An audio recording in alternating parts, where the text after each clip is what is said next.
कहानी शुरू होती है एक छोटे से लड़के से जो समुद्र के किनारे खामोशी में खड़ा है।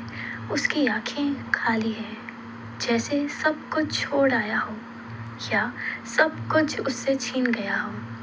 जमीन पर सिर्फ बर्बादी है, लाशों का ढेर और हवा में उड़ा हुआ दर्द।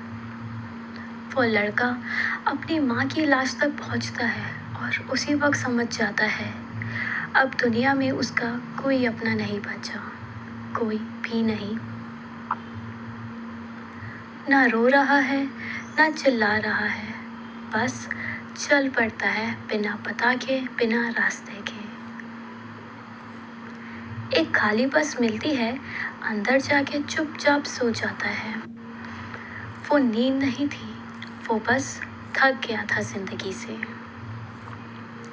सुबह होती है और तभी उसकी नज़र पड़ती है एक छोटी सी लड़की पर। वो एक सीट के पीछे छुपी हुई होती है, आंखें आंखों से टकराती हैं, कोई शब्द नहीं, बस सन्नाटा।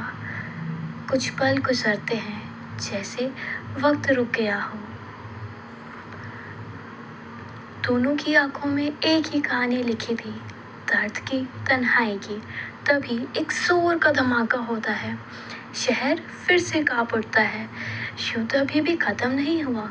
लड़का तुरंत लड़की का हाथ पकड़ता है और दोनों भाग पड़ते हैं। रास्ते में सिर्फ तबाही, लाशें, चीखें और खामोशी।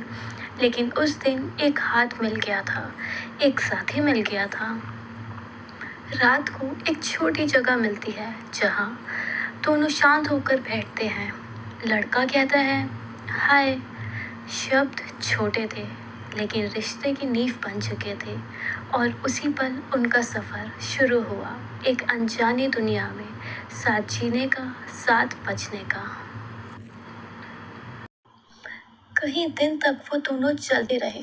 तभी एक अजीब आदमी उनके सामने आता है। लड़का घबरा जाता है, पर लड़की ज्यादा खुली सोच रखती है।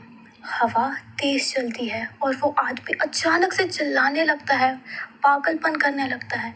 वो दौड़ता है, हांफता है और फिर उनका पीछा करने लगता है।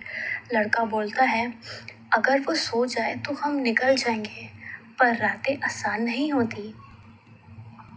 आदमी उनका पानी चुरा लेता है और रात को जब वो भागने की कोशिश करते हैं तो आदमी उठ जाता है और रो रो कर लड़की से चिपक जाता है। उस रात वो फंस गए थे उस आदमी के साथ एक और दिन के लिए। और उस रात उन्हें समझ आया, ये दुनिया सिर्फ खतरनाक नहीं, अजीब भी हो चुकी है। दो अनजाने एक ही जख्म के साथी बन चुके थे और अब दुनिया के इस जंगलों में उनका सफ़र शुरू हो गया था। अगले एपिसोड में देखिए, क्या ये बचपन इस बर्बादी में जिंदा रह पाएगा? Like, share and comment. Thank you.